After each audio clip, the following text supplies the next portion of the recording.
एका दिवसामध्ये मालवणमध्ये काय काय पाहता येईल हे 2 मिनिटात सांगतो। सर्वात आधी जेटीवर जा, 100 रुपयाचे तिकीट काढा आणि सिंधुदुर्ग किल्ल्यावर जाण्यासाठी बोट पकडा।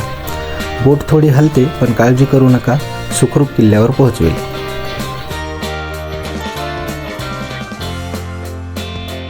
किल्ल्यावर आल्यानंतर मस्त किल्ला एक्सप्लोअर करा, वेळेची चिंता करू नका, कोणत्याही बोटीने वापस जाता येते।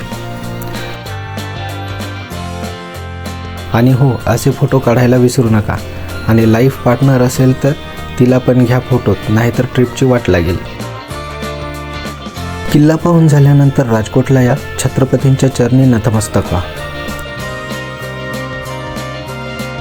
त्यानंतर छान मालवणी खानवळ शोधा आणि मालवणी पदार्थावर मस्त ताव मारा।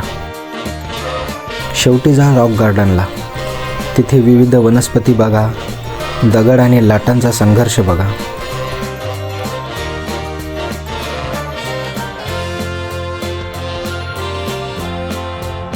आणि हो, कुटुंबालाही निवांत वेळ द्या। शांतपैकी सूर्यास्त बघा आणि मुक्कामाच्या ठिकाणी जाऊन मस्त झोपा। आणि हो, झोपण्याआधी चॅनलला सबस्क्राईब करायला विसरू नका। थँक्यू, धन्यवाद।